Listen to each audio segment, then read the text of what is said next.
TPCC chief Mahesh Kumar Goud interesting comments చేశారు. త్వరలోనే మరిన్ని చేరికలు ఉంటాయన్నారు. కేటీఆర్ తో ఉన్న ముగ్గురు ఎమ్మెల్యేలు కూడా తమతో టచ్ లో ఉన్నారని చెప్పారు. రేవంత్ సర్కార్ చేస్తున్న మంచి పనులను చూసే ఎమ్మెల్యేలు తమ వైపు వస్తున్నారన్న మహేష్ కుమార్ గౌడ్ ఎంతమంది టచ్ లో ఉన్నారనేది త్వరలోనే తెలుస్తుందన్నారు. అటు ఎమ్మెల్యేల అనర్హతపై స్పీకర్ తన అధికారాన్ని ఉపయోగించి నిర్ణయం తీసుకుంటారని చెప్పారు.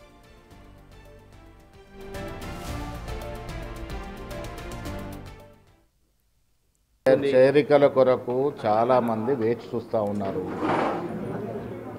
కాంగ్రెస్ పార్టీ యొక్క 6 గ్యారంటీలు కానీ బీఆర్ఎస్ పార్టీ 10 సంవత్సరాలుగా చేయలేనటువంటి అభివృద్ధి సంక్షేమ కార్యక్రమాలు 11 నెలల్లో చేసి చూపించాం. కాబట్టి ప్రజలతో పాటు ఎమ్మెల్యేలు కూడా మా దిక్కు రావాలి, సత్ఫలితాలు ఇస్తున్నటువంటి ప్రభుత్వంలో మేము కూడా భాగస్వామ్యం కావాలని ఎమ్మెల్యేలు రెడీగా ఉన్నారు. మేము సంఖ్య చెప్పకూడదు. చాలా నేను గతంలో కూడా చెప్పాను, రోజు కేటీఆర్ చుట్టూ తిరిగే 2-3 ఎమ్మెల్యేలు కూడా మాతో టచ్లో ఉన్నారు. అవుతారు సమయం మేము సరే ఉప ఎన్నికలు వస్తాయని వాళ్ళు ఊగినారు. ఇప్పుడు తేలిపోయింది కదా ఉప ఎన్నిక వస్తుందో రాదా అని. పోనీ ఉప ఎన్నిక రాకపోయినా వారికి మంచిది, ఎందుకు ఉప ఎన్నిక వస్తే మళ్ళీ పార్లమెంట్ రిజల్టే వస్తుంది బీఆర్ఎస్కి. సో ఒక రకంగా కేటీఆర్ ఉప ఎన్నిక రాకూడదని కోరుకుంటే మంచిది. వాళ్ళ పార్టీ వాళ్ళ 0 గ్రౌండ్ అయి ఉన్నది. పార్లమెంట్లో రిజల్ట్ చూసినాం వాళ్ళ పర్ఫార్మెన్స్ ఏంటి. రైట్, ఇక టీపీసీసీ చీఫ్ మహేష్ కుమార్ గౌడ్ కొన్ని సెన్సేషనల్ కామెంట్స్ చేశారు. దాన్ని ఇప్పుడే మనం చూసాము. కొంతమంది తనకి టచ్ లో ఉన్నారు. కేటీఆర్ తో ఉన్న 2-3 ఎమ్మెల్యేలు కూడా ఆయన చెప్తున్నారు. దీనికి సంబంధించి పూర్తి డీటెయిల్స్ అందించడానికి మా ప్రతినిధి హేమ లైవ్ లో జాయిన్ అవుతున్నారు. రైట్ హేమ, ఈ కామెంట్స్ ని మీరు చూసారా?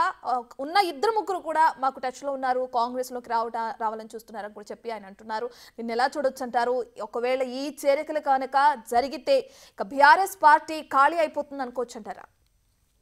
ఎస్, మొత్తానికి టీపీసీసీ చీఫ్ మహేష్ కుమార్ చేసినటువంటి కామెంట్స్ ప్రజెంట్ అయితే సంచలనం రేపుతున్నాయని చెప్పుకోవచ్చు. ఎందుకంటే అసలు ఇన్ని రోజుల పాటు కూడా పార్టీ మారాలంటే కొంతమంది బీఆర్ఎస్ ఎమ్మెల్యేలు ఆలోచించినటువంటి పరిస్థితి. మరొక వైపు ప్రస్తుతం ఏదైతే ఎమ్మెల్యేలకు సంబంధించినటువంటి అనర్హత పిటిషన్ ఉందో దానికి సంబంధించి కూడా ఒకవైపు హైకోర్టులో విచారణ అనేది కొనసాగుతుంది. సో ఈ నేపథ్యంలో ఎవరైనా వచ్చినా సరే తలకాయ నొప్పిగా మారుతుంది అని కూడా అధిష్టానం భావించింది. సో ఈ రోజు ఉదయం మాత్రం అటు హైకోర్టు ఇచ్చినటువంటి తీర్పు కాంగ్రెస్కి బలం చేకూర్చిందని చెప్పుకోవచ్చు. ఎందుకంటే ఏదైతే అనర్హత పిటిషన్కి సంబంధించినటువంటి ఏదైతే ఆర్డర్ ఉందో దానికి సంబంధించి పూర్తి నిర్ణయం కూడా అటు స్పీకరే తీసుకోవచ్చు. దానికి కూడా ఎటువంటి సమయం లేదు, ఎప్పుడైనా అతను తీసుకోవచ్చు అని ఒక ఆర్డర్ని కూడా అటు హైకోర్టు పాస్ చేసింది. సో ఈ నేపథ్యంలో కాసేపటి క్రితం టీపీసీసీ చీఫ్ చేసినటువంటి కామెంట్స్ కూడా సంచలనంగా మారాయని చెప్పుకోవచ్చు. ఎందుకంటే కేటీఆర్తో అతి క్లోజ్గా ఉండి రోజు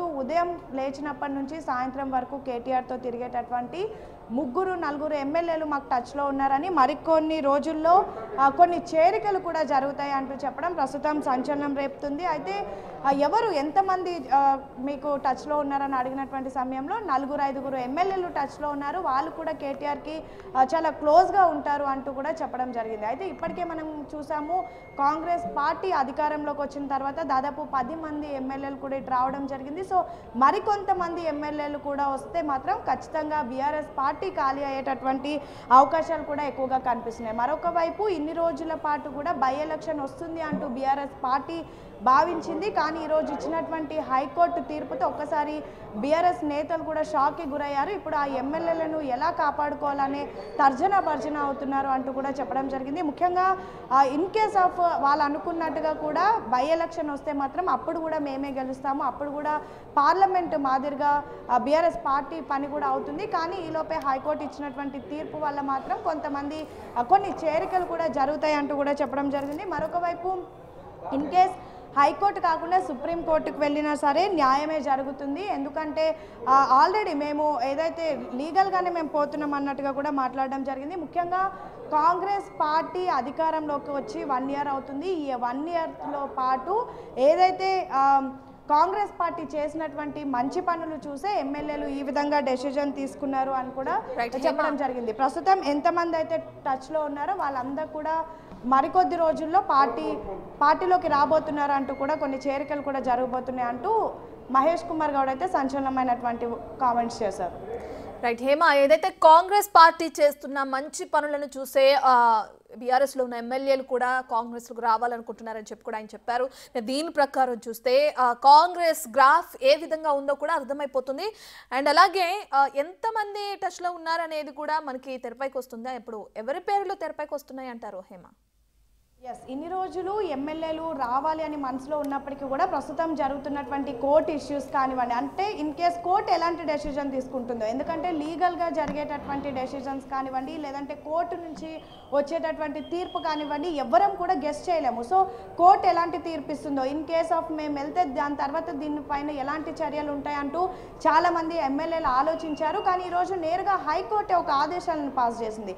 ఏదైతే ఎమ్మెల్యేలకు సంబంధించినటువంటి అనర్హత పిటిషన్కి సంబంధించినటువంటి తీర్పు వెల్లడించినటువంటి సమయంలో నేరుగా స్పీకరే దీనికి సంబంధించినటువంటి నిర్ణయం తీసుకోవచ్చు. పూర్తి నిర్ణయం కూడా స్పీకర్ చేతిలోనే ఉంటుంది. దీనిలో ఇంకా మేము ఇన్వాల్వ్ అవ్వడానికి లేదు, స్పీకర్కి కూడా ఎటువంటి సమయం లేదు, అతను ఎప్పటి వరకన్నా ఈ డెసిజన్ తీసుకోవచ్చు అన్నారు. సో ఈ నేపథ్యంలో ఈ వర్డ్స్ అనేవి కాంగ్రెస్కి కాస్త బలం చేకూర్చే. మరొక వైపు ఎవరైతే బీఆర్ఎస్ నుంచి కాంగ్రెస్కి రావాలనుకుంటున్నటువంటి ఎమ్మెల్యేలకు కూడా ఇది ఒక బెనిఫిట్ అనే చెప్పుకోవచ్చు. ఇన్ని రోజులు maybe court in case of disqualify చేస్తే మళ్ళీ బై ఎలక్షన్స్ వస్తాయి, ఎందుకు ఇదంతా అని చాలామంది ఎమ్మెల్యేలు ఆలోచించారు. కానీ ఇప్పుడు అలాంటి ఛాన్స్ కూడా లేదు, స్పీకర్ చేతిలోనే ఉంది. కాబట్టి స్పీకర్ నిర్ణయం అనేది పాజిటివ్గానే ఉంటుంది. ఎందుకంటే వాళ్ళు కూడా అన్ని ప్రొసీడింగ్స్ కానివ్వండి, లేదంటే ఏదైతే ఫార్మేట్ ఉందో అంతా చూసే బిహేవ్ చేస్తారు. కాబట్టి ఖచ్చితంగా ఇది మాకు పాజిటివ్ అవుతుందని చాలామంది భావిస్తున్నట్టుగా తెలుస్తుంది. ఇన్ని రోజులు మనసులో ఉన్నప్పటికీ కూడా ఎందుకు వచ్చిన గోలా అని ఆగారు. ఇటు పార్టీ కూడా ఇన్ కేస్ ఆఫ్ మళ్ళీ వస్తే ఆ సిచ్యువేషన్స్ ఎలా ఉంటాయని ఆలోచించినట్టుగా తెలుస్తుంది. కానీ ఈరోజు హైకోర్టు ఇచ్చినటువంటి తీర్పు మాత్రం ప్రస్తుతం ఒక్కసారిగా ఎవరైతే ఎమ్మెల్యేలు రావాలి అనుకుంటున్నారో వాళ్ళందరికీ ఒక్కసారిగా డోర్స్ అనేవి ఓపెన్ అయ్యాయని చెప్పుకోవచ్చు. మరొక వైపు మహేష్ కుమార్ గౌడ్ చెప్తుంది ఏంటంటే, ఈ 1 ఇయర్ పాటు మేము చేసినటువంటి మంచి పనులు కానివ్వండి, లేదంటే ఈ 1 ఇయర్ పాటు మేము రాష్ట్ర ప్రజలకు అందించినటువంటి గ్యారెంటీలు కానివ్వండి, లేదంటే ప్రతి ఒక్కటి కూడా మేము చేసినటువంటి మంచి పనులు, ముఖ్యంగా గత ప్రభుత్వంతో పోలిస్తే ఈ ప్రభుత్వం కంప్లీట్గా రాష్ట్రంలో మార్పు అనేది తీసుకొచ్చింది. ఇదంతా చూసే ఎమ్మెల్యేలు కూడా మా పార్టీకి రావాలి అనుకుంటున్నారు. ఆల్రెడీ కేటీఆర్కి ఉదయం నుంచి సాయంత్రం వరకు కేటీఆర్తో తిరిగి అన్నీ కూడా ప్రతిరోజు మనం కేటీఆర్తో చూసేటటువంటి కొంతమంది ఎమ్మెల్యేలు కూడా మాకు టచ్లో ఉన్నారు. దాదాపు 3-4 ఎమ్మెల్యేలు అయితే టచ్లో ఉన్నారంటూ కూడా మహేష్ కుమార్ గౌడ్ చెప్పారు. సో త్వరలోనే ఇటు కాంగ్రెస్ పార్టీలోకి కూడా కొన్ని చేరికలు జరగబోతున్నట్టుగా కూడా అర్థమవుతుంది. ఎందుకంటే ఎటువంటి ప్రాబ్లమ్స్ కూడా లేవు, ఆల్ క్లియర్ అయిపోయినాయి. కాబట్టి ఖచ్చితంగా ఎవరైతే జాయిన్ అవ్వాలి అనుకుంటారో వాళ్ళు చక్కగా వచ్చి జాయిన్ అయ్యేటటువంటి సిచ్యువేషన్స్ కూడా వచ్చాయి. కాబట్టి మహేష్ కుమార్ గౌడ్ కూడా చెప్పినటువంటి నేపథ్యంలో ఖచ్చితంగా ఎవరైతే బీఆర్ఎస్కి సంబంధించినటువంటి ఎమ్మెల్యేలు కాంగ్రెస్ పార్టీలో జాయిన్ అయ్యేటటువంటి డేస్ దగ్గర పడ్డాయనే చెప్పుకోవచ్చు. Right, thank you Hema.